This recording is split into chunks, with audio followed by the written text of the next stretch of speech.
The Bible is full of admonitions, reminders, commands for people to love God. For instance, Deuteronomy 30, verse 16, "For I command you today to love the Lord your God, to walk in His ways, and to keep His commands, decrees, and laws. Then you will live and increase, and the Lord your God will bless you in the land you're entering to possess." A command to love God, isang utos na ibigin ang Diyos. Joshua 23, verse 11, "So be very careful to love the Lord your God." In Matthew 22:37, across the ages, the same theme would echo. Jesus replied, "Love the Lord your God with all your heart and with all your soul and with all your mind." So kung iisa-isahin po natin na hindi tayo matatapos ngayon sa dami ng mga verses na nag-uutos, nagtuturo na ibigin ang Diyos. So loving God should be natural because we were created by God. God does good to us. Dapat natural lang na iniibig natin ang Diyos. Psalm 116 verse 1, "I love the Lord for He heard my voice. He heard my cry for mercy." So siyempre, yung lagi nakikinig sa atin, tumutulong sa atin, natural na mamahal natin. So loving God is only natural. And loving God is necessary. Kailangan din. Hindi lang natural, dapat din, at kailangan nating ibigin ng Diyos. Psalm 31 verse 23, "Love the Lord, all His saints. The Lord preserves the faithful, but the proud He pays back in full." So kung minamahal natin ang Diyos at faithful tayo sa Kanya, iniingatan niya tayo. So kailangan mahalin ng Diyos, natural mahalin ng Diyos. 1 Corinthians 16:22, "If anyone does not love the Lord, a curse be on him." So ang hindi iibig sa Diyos ay sumpain. Malinaw na malinaw. Ibigin ng Diyos, mahalin ng Diyos, utos, itinuturo, may mga benefits, natural lang. Pero ang tanong, how can material, physical, and to see it to believe people love God who is a spirit, who is invisible? Paano ba iniibig yung hindi nakikita? Paano ba minamahal yung hindi mo naman nadidinig talaga yung tinig na eto, may sound waves na didinig mo talaga? Paano namamahal yung hindi nayayakap at hindi yung mayakap, hindi nag-aabot ng kape? Paano namamahal yung nasaan nga ba siya? How can we love God and how can we love an invisible God? Yan po ang pamagat ng ating pag-aaral. At nawa pagpalain tayo ng Panginoon at magpakilala pa siya ngayon ng higit sa dati. Salamat, Panginoon, maaari po kaming magbulay-bulay, mag-aral na yung salita. At dahil inuutos niyo at itinuturo na kayo mahalin, ituro niyo nga sa amin kung paano ginagawa ito, gayong hindi namin kayo nakikita. Reveal yourself to us in many and deeper ways. And Father, may you enable us to really love you. As we study this topic, be our teacher, please. Be our speaker. Lift us up out of ignorance, out of being underinformed, out of little knowledge, so we can know you more. We can love you more. Father, release us from the bondage of darkness. Hayaan nyo kami makakita ng dapat makita, makarinig ng dapat marinig, matuto ng dapat matutunan. We surrender our all to you. We bring every thought captive to the name of Jesus. And we ask you, Father, let your will be done. Kayo po ang masunod, kayong makapangyari. Kung anong nais nyo, siya pong maganap. Sinusuko namin ang aming mga kagustuhan, ang aming sarili, and we ask you, Father, that your will be done to your people. In Jesus' powerful name, we reject the work of evil and drive away the presence of evil. And we ask you, Father, we ask you, Holy Spirit, lead us so we can see and hear, we can know and become. Lead us. Be our speaker, Father. In Jesus' mighty name, we seek you confidently. How can we love an invisible God? Paano natin maiibig ang Diyos na di naman nakikita? Unang-una po, see God the way He wants to be seen. Kailangan tingnan natin, sulyapan, titigan ang Diyos kung paano niya gustong makita siya at hindi sa paraan na gusto nating makita natin siya. Do not insist on seeing God physically. Huwag pong ipagpilitan na makita ang Diyos ng ating mga mata. Because God is Spirit. John 4:24, God is Spirit. Siya is Espiritu at hindi talaga nakikita. Huwag nating ipagpilitan na makita natin siya sa paraanan na nakita natin ang ating kapwa-tao. Why? Because to see God is to die. Bakit? Exodus 33 verse 20, but he said, you cannot see my face, for no one may see me and live. So yung nagpipilit makakita sa Diyos, die first to see God. Eh ayaw nyo naman. Because God is spirit, so be a spirit yourself. Kung gusto nyong equal plane ang inyong pagtitinginan, you should enter the spiritual world. Live the physical one. Ibig sabihin, kumiwalay ang ating espiritu sa ating katawan, pwede mangyari. Eh dahil ayaw pa nating lahat nun, ewan ko kung gusto nyo, then we should see God spiritually. If we cannot become fully a spirit right now, so we should see God spiritually. And there are two ways once more. One is to be a spirit yourself, which means really dying to your physical life. But the other one is a more useful now. Be spiritual. You want to see God? Because God is a spirit? Be spiritual. Be spiritual more than carnal, and you will see God in a spiritual way. Paano ba natin nakikita ang Panginoon? Diba kung kayo ay you speak the same language, kakaintindihan. If you go to the same place, nakikita. If you like the same things, nakikita kayo. Whether you like it or not, you keep bumping into the same people when you like the same activities. So you like to be seeing God, be spiritual in our nature. And you will see God in a spiritual way. Deuteronomy 4:29. But if from there you seek the Lord your God, you will find Him if you look for Him with all your heart and with all your soul. So ang naghahanap yung puso, yung kaluluwa, hindi lang yung mata. Sapagkat ang Panginoon, kung nabubuhay tayo sa paraang espiritual, makikita natin siya. Because as I have been repeating all along, because God is a spirit. So we should see God indirectly. Hindi directly. Yung diretsong nakakakita sa Diyos, sabi niya, namamatay o kailangan patay ka na. Para talaga lubos na, diretso. But we can see God indirectly because God usually reveals Himself indirectly. In other words, through reflections. Through reflections, we can see God. 1 Corinthians 13:12. Now we see but a poor reflection as in a mirror. Then we shall see face to face. Pero kailan yun? Then, later, when the Lord comes. Now I know in part, then I shall know fully, even as I am fully known, even right now. So kilala ako ng Diyos buo ngayon, pero konti lang pagkakilala ko sa Kanya, hindi lubos. Ngayon nakikita ko lang, reflection, pero darating ang panahon, face to face. In other words, ang Panginoon sa Biblia, nakita po natin kung paano magpakilala. Sometimes darating light. Sometimes sound. Mga dumadagundong na mga kulog o mga kidlat o sabay. Nagpakita ang Panginoon kay Moses as burning bush. Nag-aapoy lamang na isang kahoy doon, isang halaman tuyot. Nagpakita at nagsabit, nagparinig ang Panginoon sa pamamagitan ng mga prophets niya. Hindi naman siya gumagawa ng personal appearance para kakausapin. Yung mga prophet na kinakausap. Pagkatapos yung prophet ang magsasalita, indirect. And even the Father revealed Himself through the Son. So sa pamamagitan ng Diyos Anak, yung Diyos Ama ay nagpakilala rin, indirect. Hebrews 1:1-2. In the past, God spoke to our forefathers through the prophets at many times and in various ways. But in these last days, He has spoken to us by His Son, whom He appointed heir of all things, and through whom He made the universe. As you see, even the creation of the world by the Father was made through the Son, hindi rin direct. Laging may mga reflection. Ganon din naman ang ating Eastern, Oriental culture, bihira yung diretso, laging may mga parinig, sabi nga nila mga palipad na hangin, mga paligoy-ligoy, may mga padri-padrino, hindi laging direct. Kasi pagka-direct, di natin kaya. Kaya kung minsan i-correct tayo na isang tao, hahanap pa ng padrino, sabihin mo naman sa kanya, magbago-bago. Kasi pag diretso, kung minsan na-open tayo, hindi natin kaya. Pati rin pag-ibig, may mga hindi makapagtapat, may mga tulay-tulay pa, mga taga-sabi-sabi, yung pala naunahan na siya na yung sumalakay. Kasi hindi tayo diretso. Ganon din yung culture na nakikita natin sa Bible, may mga dinadaanan. So mahalaga na tayo man nadadaanan ng blessing patungo sa iba, hindi tayo yung lagi na lang bantay sa lakay.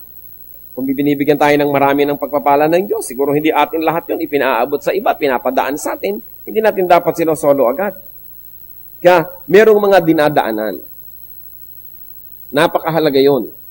So, paano nagpapakilala ang Diyos? Saan ba siya dumadaan? We can see God through, first and foremost, His Word.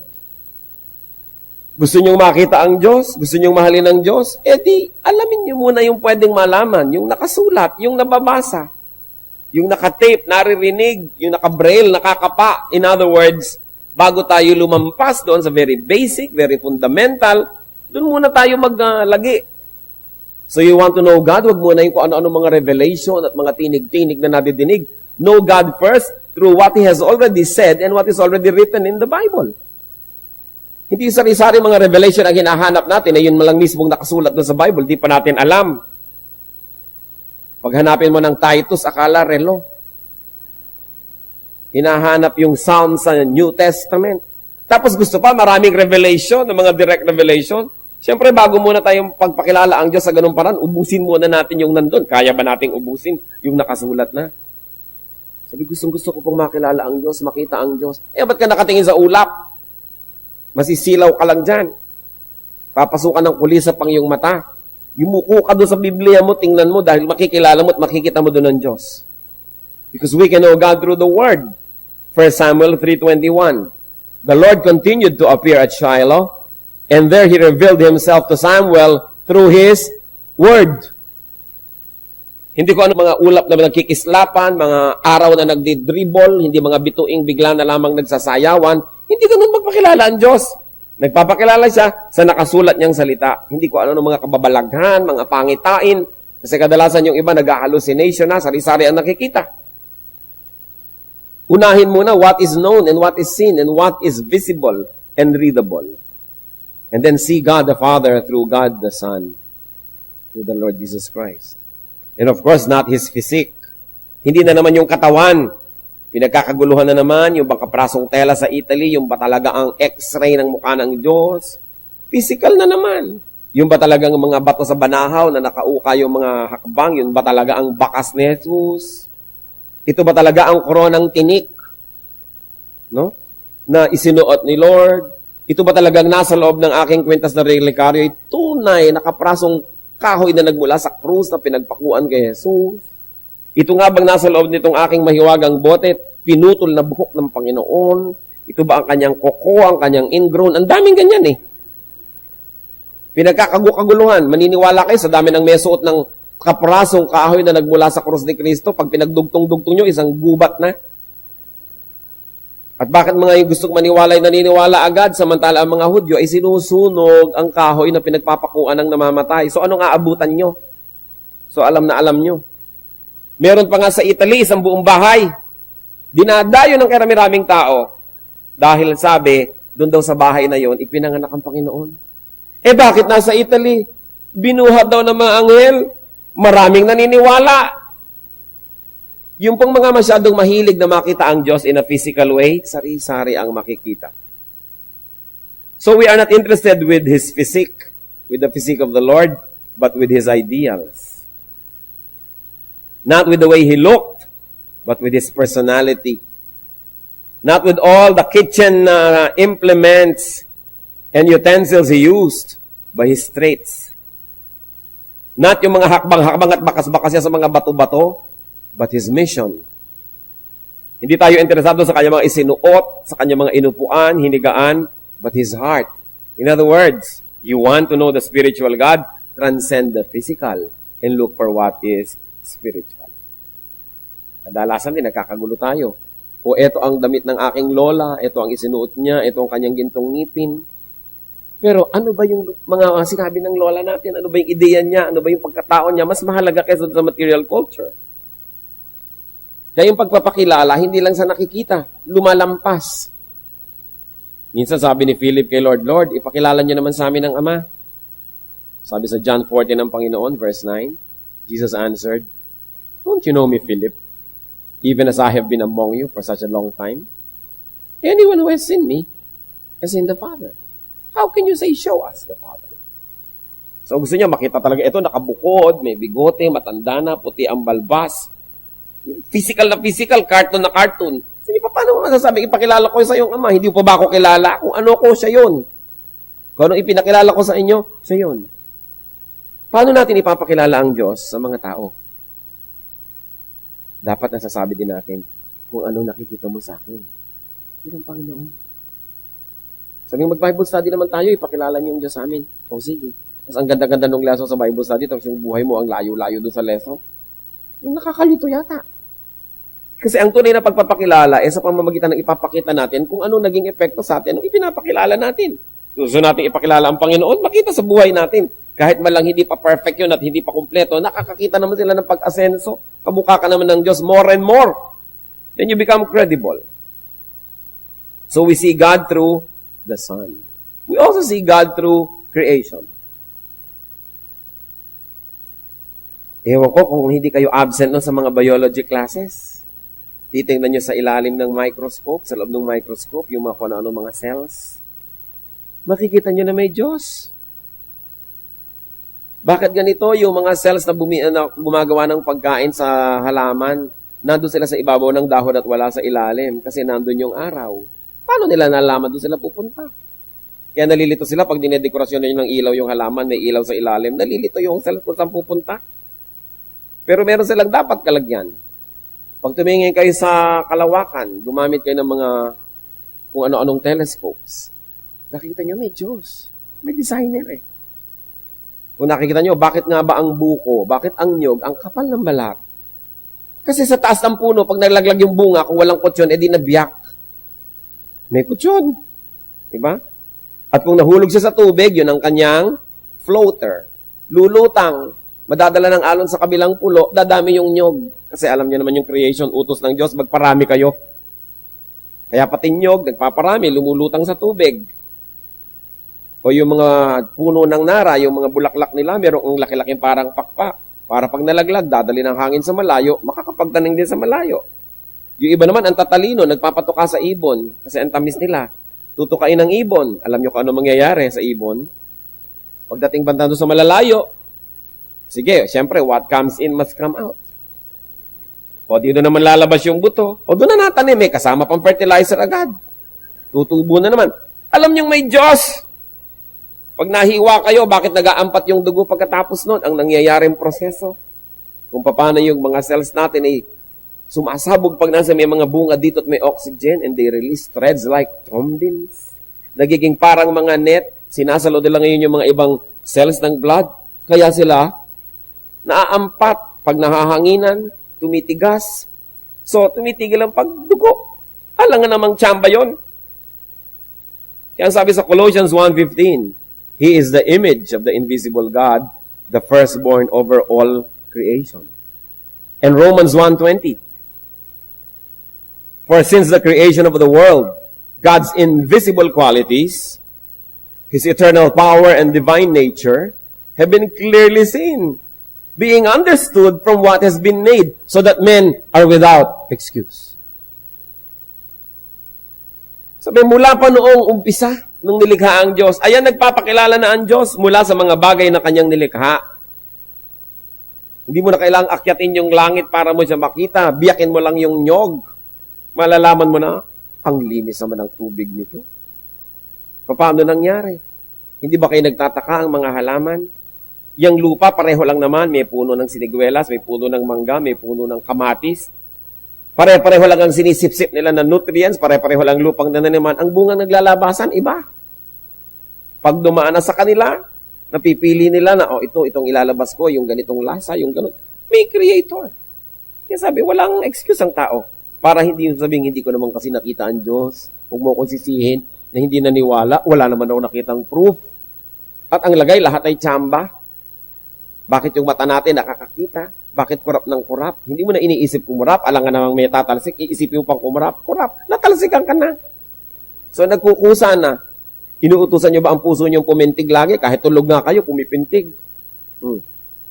Kasi, may designer. Sabi siya sa creation of the world, the invisible nature of God is seen through the visible things that He created. So, nakikita pala natin ang Diyos. Huwag kayo magreklamong di natin nakikita. Hindi ba yung mga katutubo, lalo yung mga Indian sa mga pelikula, titingnan nila, may apoy dito, alam nila, 3 hours ago may nagsindi dito. Nakita lang nila yung ginawa, alam nilang may gumawa. Titingnan nila yung mga bakas-bakas sa mga hayop. Alam nilang, ay, may hayop na dumaan dito, may bakas eh. Ano ba ang bakas ng Diyos sa buhay natin? Kailangan pa ba natin siyang makita literally para maniwala? Paano pa nakikita ang Diyos mula after creation? Nakikita natin ang Panginoon through personal revelation to us.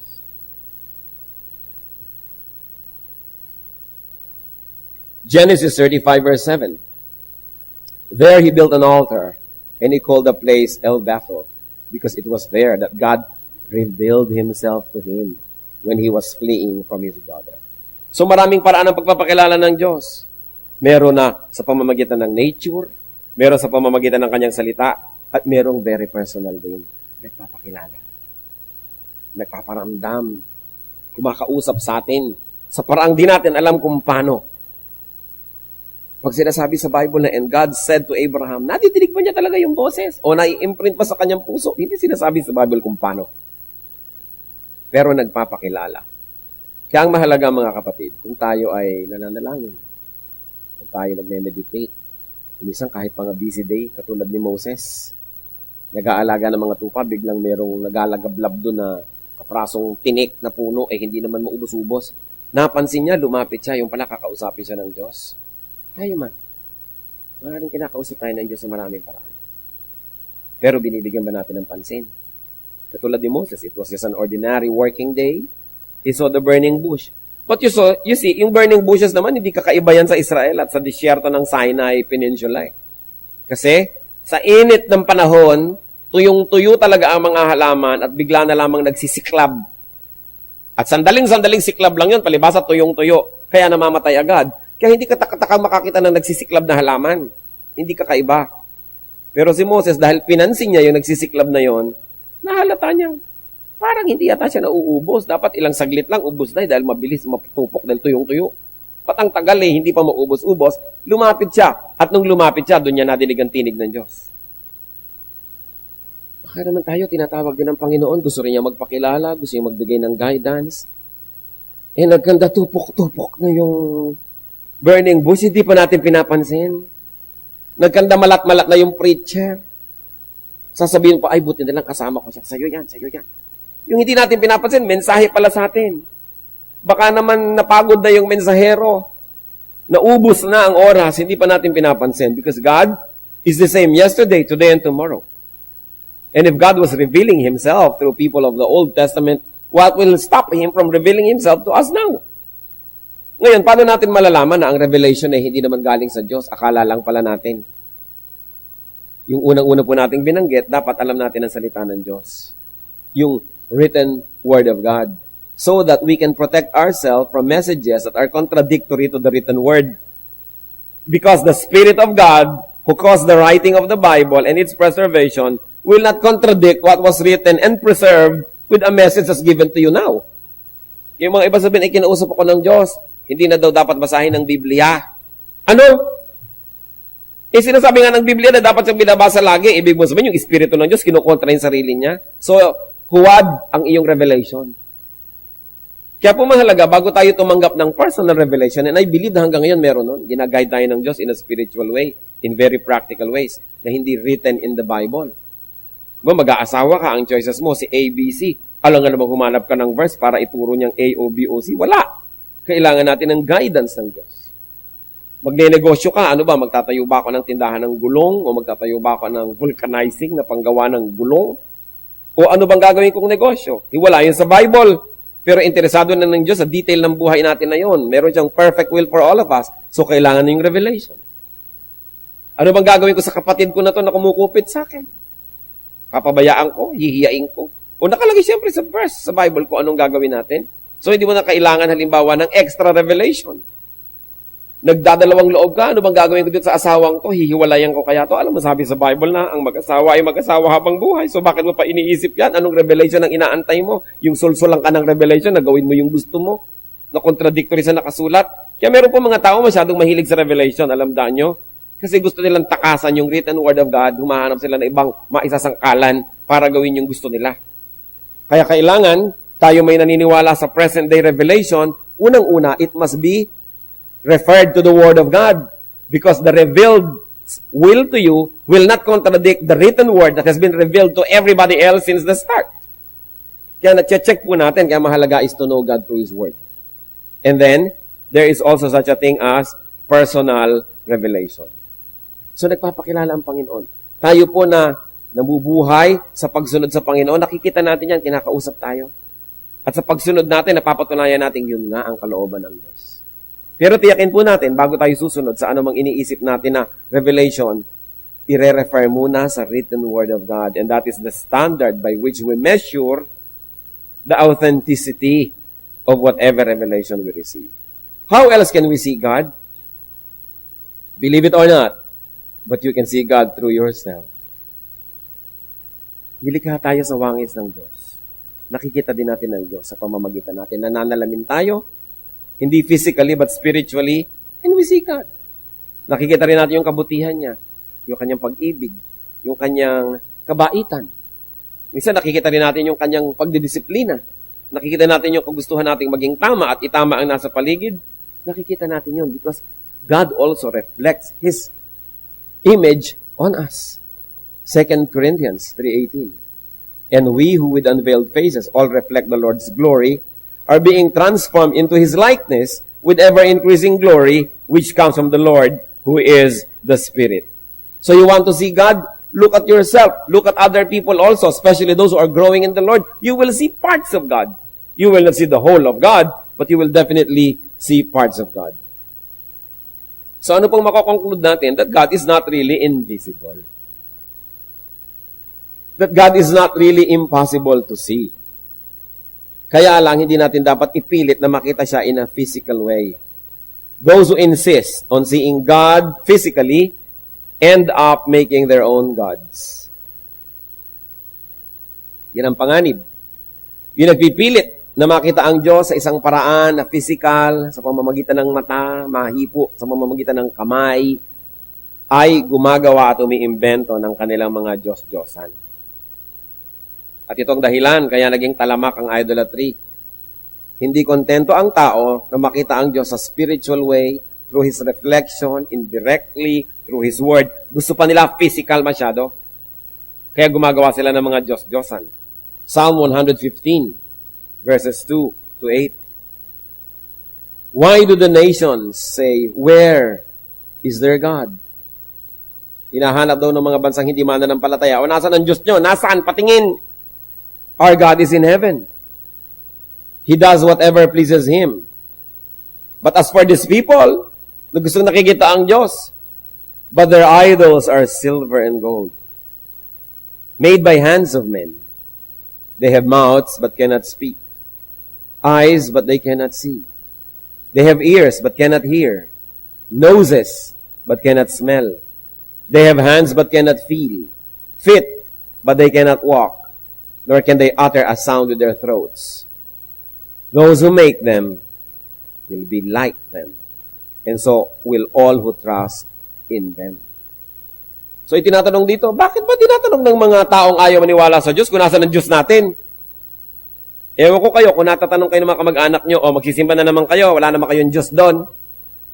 Nasaan? Patingin. Kailangan nahihipo, nahahaplos, napupunasan, nakikita. Sabi niya, yan daw sinasabi ng mga nations, where is their God? Sabi niya, our God is in heaven. Wala dito. Spiritually, narito, pero ang kanyang lubos na presensya, wala rito. At ginagawa niya kung anong dapat gawin, pero ang mga Diyos-Diyosan daw, ng mga gusto yan, ayan, silver and gold, gawa lang ng kamay ng tao. May bibig, may labi, pero di nakakapagsalita. May mata, pero di nakakakita. May tainga, pero hindi nakakarinig. May ilong, pero hindi naman nakakaamoy. May kamay, pero wala namang magawa at walang maramdaman. May paa, hindi makalakad, kaya nga pag ipinaparada, binubuhat, di ba? Kung naglalakad ba naman mag-isa, baka maniwala pa ako. Hindi, bubuhatin ko, tapos sasambahin ko, ako lang nagdadala sa kanya. Bakit? Sabi, hindi naman sila nakakapaglakad. Pag natumba, kailangan mo itayo. Pag umulan, kailangan mong payungan. So, bakit ako hihingi sa kanya ng proteksyon? Sarili nga niya, hindi niya ma-protect. Sabi, they cannot even utter a sound with their throat. Sabi, in other words, wala silang magagawa, wala silang kayang gawin. At ito malungkot, those who make them will be like them. In other words, yung gumagawa niyan, yung nananampalataya dyan, ganyan din, wala ding magagawa. Tulad din nung kanilang pinananampalatayanan. So the nations ask, where is your God? Ang kailangan, visible. What is wrong with gods that can be seen? Konting isip mga kapatid. Anong problema kung may Diyos na nakikita? Anong problema dito sa mga pinag-uusapan ng mga Diyos-Diyosan? They cannot see.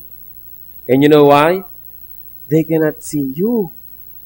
Because they cannot see. They cannot speak, they cannot hear, they cannot smell, they cannot feel, they cannot walk. In other words, they are helpless. So those who make them will also be like them. Ano po ang malaking problema kung nakikita ang Diyos?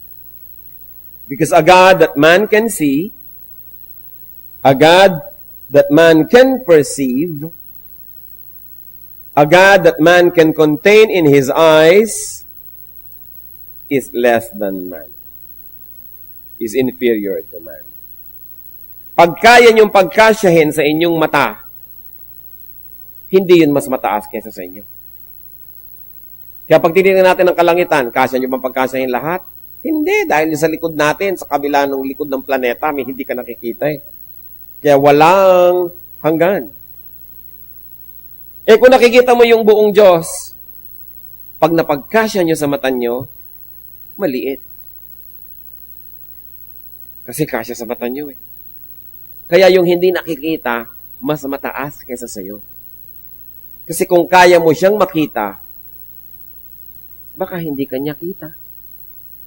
Kasi ikaw ang may kaya, merong power above the person or above that which you call God. What matters is not to see God, but to be seen by God. Anong gusto nyo? Nakikita nyo ang Diyos o nakikita kayo ng Diyos? Wala kayong gusto. Gusto nyo siyempre nakikita. Amen ba yun? Kung nakikita kayo ng Diyos, dapat hindi nyo siya nakikita. Kasi mas malaki siya kaysa sa inyo. Eh kung kita nyo siya buong buo, nagkasya sa loob ng inyong mata, hindi siya ganun kalaki. Kaya, mabuti yung hindi natin nakikita. It is one assurance na mas dakila kaysa sa atin. Mas malaki kaysa sa atin, kaya tayo nakikita niya, siya hindi natin makitang lubos, kapra-kapraso lang sa kalakihan. Kaya pagkita mo buong buo, eto mula ulo, eto paa, eto 2 feet pa nga ang sukat, paano magiging Diyos? Ang liit. Kahit pa nga kasi laki ng planeta yan, kasi laki ng buwan, pag malayo ka, kita mo na rin buo. O di ba yung araw, ang laki-laki, pero kita mo rin buo. Lumayo ka lang. Ang Diyos, kahit sa kamag ko tayo, hindi mo makita ng buo, sobrang laki. Yun ang maganda. Hindi yung kayang-kayang i-contain ng ating senses. Jeremiah 23:24. Can anyone hide in secret places so that I cannot see him? Declares the Lord. Do not I fill heaven and earth? Declares the Lord. Ganun siya kalaki. Kaya malaking insulto sa Diyos na gumawa ng physical image na representation niya. Dahil pinaliit mo ang kanyang halaga.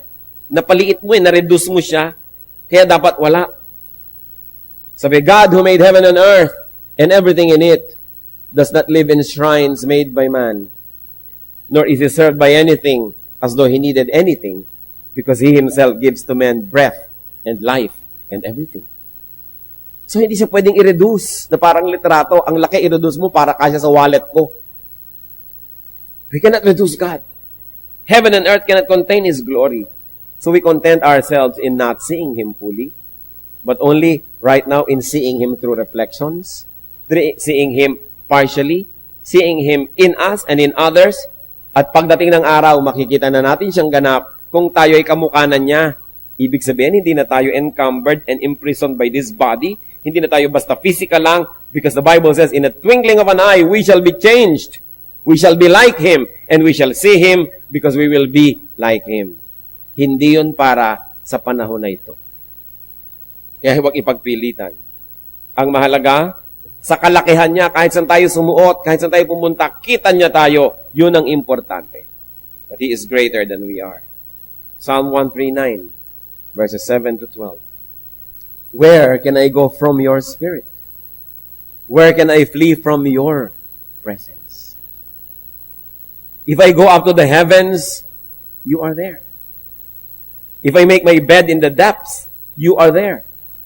If I rise on the wings of the dawn, if I settle on the far side of the sea, even there, your hand will guide me. Your right hand will hold me fast.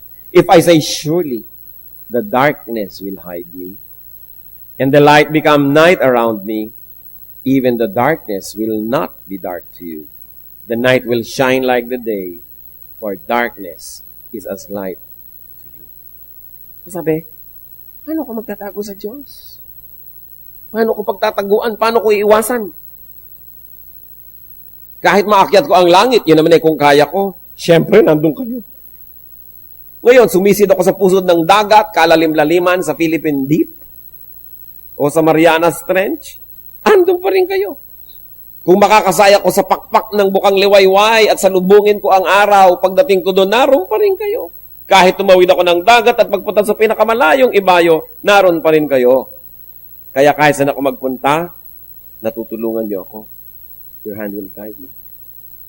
Ngayon, kung ako na may gumagawa ng mga kamalian, nagtatago pa sa dilim, sabihin ako, baliwala. Kasi ang dilim ay liwanag din sa inyo.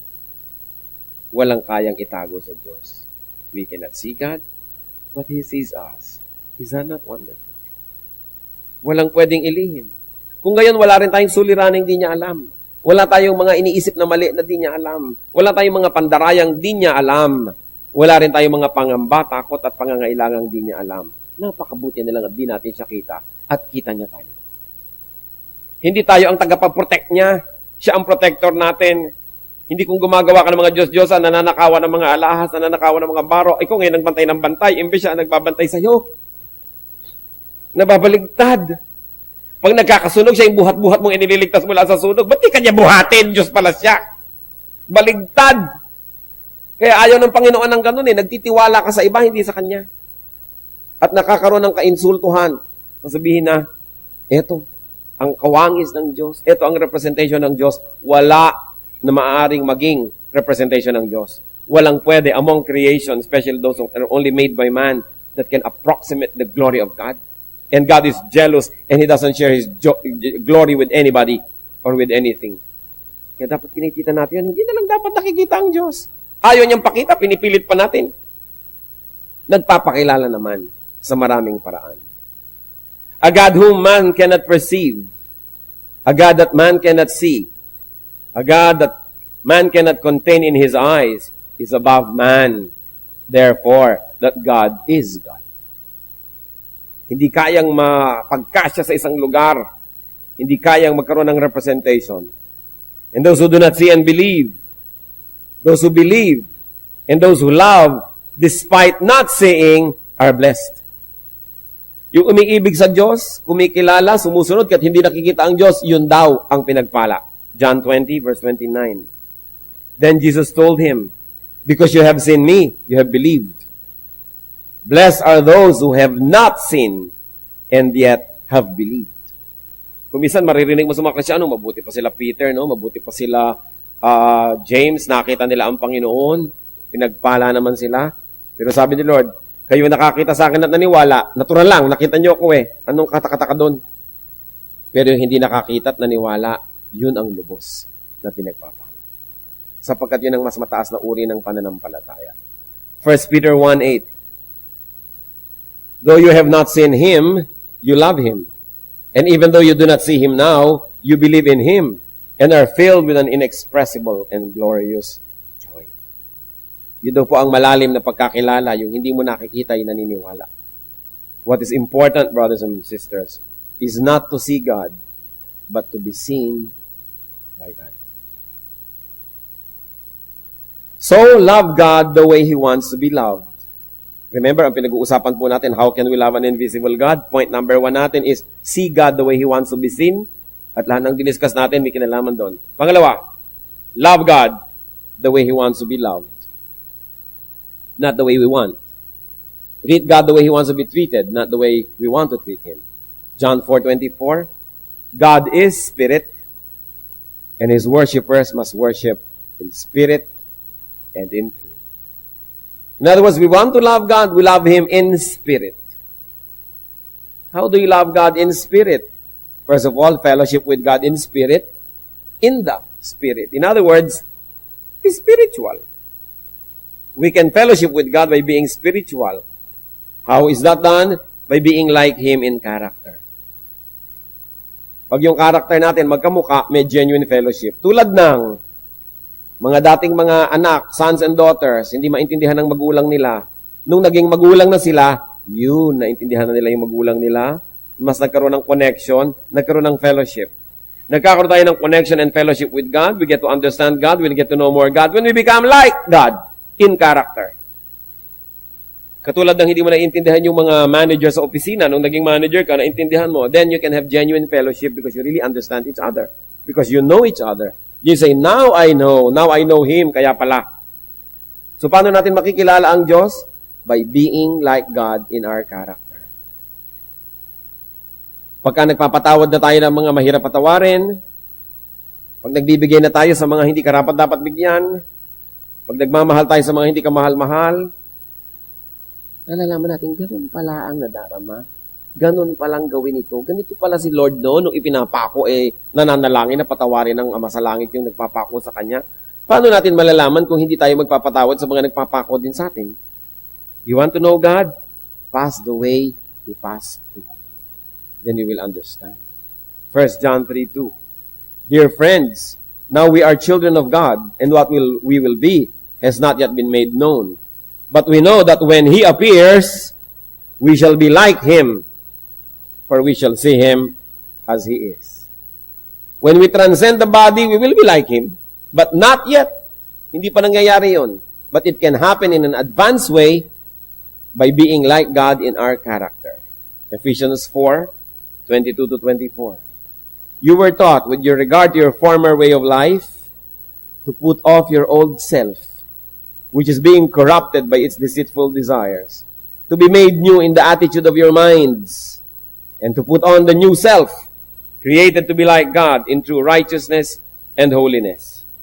Totoo, kung ano tayo, as is where is, minahal tayo, tinanggap ng Diyos. Pero hindi ibig sabihin, hanggang mamatay na lang tayo, as is where is pa rin. Kung minsan, merong isang babaeng hindi marunong magluto. Sasabihin sa kanyang asawa, bakit? Tinanggap ko naman ako nung araw, hindi ako marunong magluto.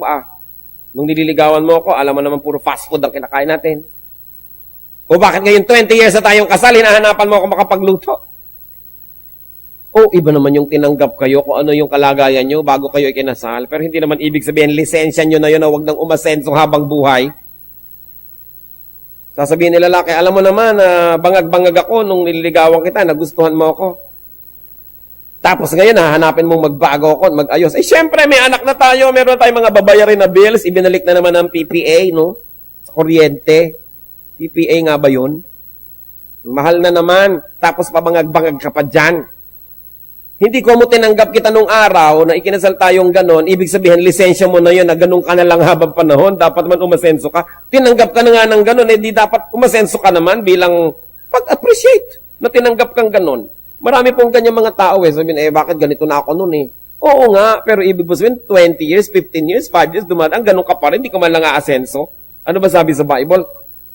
That God changes us from glory to glory, hindi yung the same. Kailangan umaasenso. Sasabihin pa niya, 3 na nga ang anak ko sa pagkadalaga nung ako iniligawan mo ano naman magkaanak uli akong 4 ngayong asawa na kita, kung kani-kanino. Tama ba yon? Tinanggap ka na nga na ganun, o kalimutan na ang nakaraan. Ibig sabihin naman, ayos-ayos na tayo. Alangan namang dumami na naman yung anak mo kung saan-saan gilid-gilid. Dahil lang tinanggap ka nun. Dapat umaasenso tayo, nag-iiba. We become better and better. So sabi, you were taught in your former way of life to put off your old self. Kailangan magbago. Put on the new self. And by that way, we will know God more and more. Habang nagiging deeper ang ating kabanalan, doon natin nakikilala ang Diyos kasi siya'y banal. Paano mo ba nakikilala yung banal? Di magpakabanal ka rin. Matthew 5:48. How can we love God? By being spiritual, by being like Him in character. Matthew 5:48, be perfect, therefore, as your heavenly Father is perfect. So we are to be like God. How do we know God more? By doing His deeds. John 14:12. I tell you the truth, anyone who has faith in me will do what I have been doing. He will do even greater things than this, because I am going to the Father. And as we work side by side with God, then we will know God.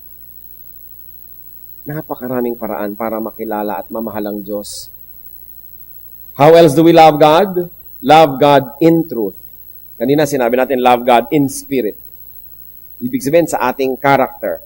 Now naman, you love God in truth, in practice, in deeds concerning our daily life. We are to be like God in character, we will know Him more. We are to be like God in deeds. And when we do what He does, especially deeds concerning His church, then we will know Him better. Matthew 25:45. He will reply, I tell you the truth, whatever you did not do for one of the least of this, you did not do for me. So ano pa palang ginagawa ng Panginoon? Hinahanap niya sa atin na gawin yung mga ginagawa niya sa tao, sa church, yung mga ginawa ng Panginoon, dapat din natin gawin. Yung ginawa niya sa kanyang creation, what He did to His creation, inaruga, minanage, dapat ganun din ang gawin natin. And then we take care of nature, when we take care of the environment, we get to know God more, who is the creator of such environment. And when we do His will, we will know Him more. Seeing God spiritually results in strength and courage. Anong nagiging bunga pag lalo natin siya nakikilala? By being like Him in character and in deeds, that's how we see Him spiritually. That's how we know Him spiritually. Nagiging tayo malakas. At nagkakaroon tayo ng lakas ng loob, paninindigan. Hebrews 11:27. By faith, referring to Moses, he left Egypt, not fearing the king's anger. He persevered because he saw Him who is invisible. Bakit daw tinalikuran ni Moses ang karangya ng Egyptian court? Bakit sumunod siya sa kautusan ng Diyos? Dahil nakita niya yung invisible God. Dahil nagpakita ng reflection, nagparinig ng tinig, ipinakita ang kalooban niya, at nung sinunod ni Moses habang sumusunod siya, lalo niyang nakilala ang Diyos. Not physically seeing God is not a disadvantage. The unseen God is great. The unseen is greater. What you see is less than you. Those that you cannot completely see are greater than you. Hebrews 11:3, by faith, we understand that the universe was formed at God's command, so that what is seen was not made out of what was visible. Ang lalim naman ng verse. Lahat daw ng nakikita natin ngayon, ginawa ng Diyos not from visible, but from the invisible. In other words, dati invisible yan. Dati dapat itong coaster na to invisible. Itong mic na to invisible. Ako dapat invisible. Kayo invisible. Pero mula sa invisible, ang kapangyarihan ng Diyos turned it into visible. Kaya nga nalikha yung earth, nalikha yung hangin, nalikha yung sun, nalikha yung lahat from nothing. From another form. In other words, the present form of anything has an equivalent in another consciousness, in another level of understanding, in another degree of spirituality. Kaya napakahalaga na maintindihan natin yun, na dalawa yan, hindi lang yung nakikita, may katumbas yan. Parang yung pera na hawak nyo, may katumbas na gold yun sa central bank. Pag walang katumbas, fake ang pera. So lahat ng nakikita rin natin sa physical world, may katumbas sa spiritual world. Katulad ng limbawa, nakita nyo yung asawa nyo na kasi mangot. Anong katumbas doon sa spiritual world? Siguro galit sa inyo, siguro naiinis, siguro nagsiselos. Kaya merong spiritual reason, kaya naging ganda ng itsura ng mukha niya. Meron naman nakangiti. Ang pagkakangiti, hindi mo talaga mapigil. Mo in love ka, no? Di ba madaling makita yung ngiti ng in love? O ano yun? May spiritual reality, meron siyang love, lumalabas sa physical world. Yung physical, nagpapakilala lang doon yung spiritual. Kaya kung gusto nyong tunay na magwagi, hindi physical to physical ang labanan, spiritual. Kasi sabi sa Bible, our battle is not against flesh and blood, but against powers in the air, against principalities. So kung gusto natin magtagumpay, halimbawa, gusto nyo mawala ang aswang sa buhay nyo, hindi kayo magpapakita ng kaprasong krus na kahoy kasi physical lang yun. Anong kaya nun sa spiritual aswang? Halimbawa, mangat meron nun. Kailangan prayer. Kailangan a holy life. Kailangan relationship to God, which is in the spiritual reality. Doon pa lang sa spiritual level, pwedeng labanan yung mga masasamang espiritu. Pero lalabanan mo ng tubig, wisik-wisik, anong mangyayari? H2O lang yon. May butete pa kumisan. Natatakot ka sa aswang, bawang ang ilalagay mo. Eh kung espiritu ng aswang ang nagpapalakas sa kanya, bakit siya matatakot sa bawang? Samantalang nakita niyo si Satanas humaharap sa Diyos, sa Book of Job. Bakit mo ngayon maitataboy ng tubig? Bakit mo itatabos ng picture? Bakit mo maitataboy ng kung ano-anong mga props? Paano mo maitataboy ng physical? Yung spiritual, mas mataas ang level nun. Kaya dapat ang labanan sa spiritual. Halimbawa, lagi na lamang akong kinakaya-kaya ng aking mga pagnanasa, kaya some people will fast. So that they will deny the body, they will deny the urges and the desires para makarating sila doon sa spiritual level, and through prayer and a godly life, doon sila lalaban at doon na nanalo. At pag doon tayo lumaban, walang talo because God is already victorious. So nagagalit ako sa iyo, galit na galit ako, anong gagawin ko? Habulin kita ng taga. Pwede ba akong manalo? Manalo man ako, nakulong naman ako, nag-guilty rin ako, talo pa rin ako. So anong gagawin ko? I'll fight you in a spiritual way. I'll pray for you. At kung sobra kang nakakainis para ako magwagi, matatawarin kita. Paano mo pa ako maiinis? Nagpatawad na ako. Di panalo ako. Kaya dapat espiritu ang panlaban, hindi physical. Our battle is not against flesh and blood, but against powers in the air, against principalities. The only way to fight them is to go to the spiritual level and wage the battle there. How do you do that? By living a spiritual life and by using spiritual tools in the name of the Lord. And when we do that, we can never fail because Jesus Christ is victorious.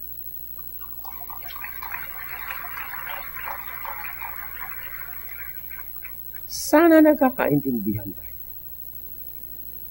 Na ang pinapalakpakan nyo lang, hindi dahil tumataas yung boses. Parang, palakpak na. Palakpak ka na ngayon.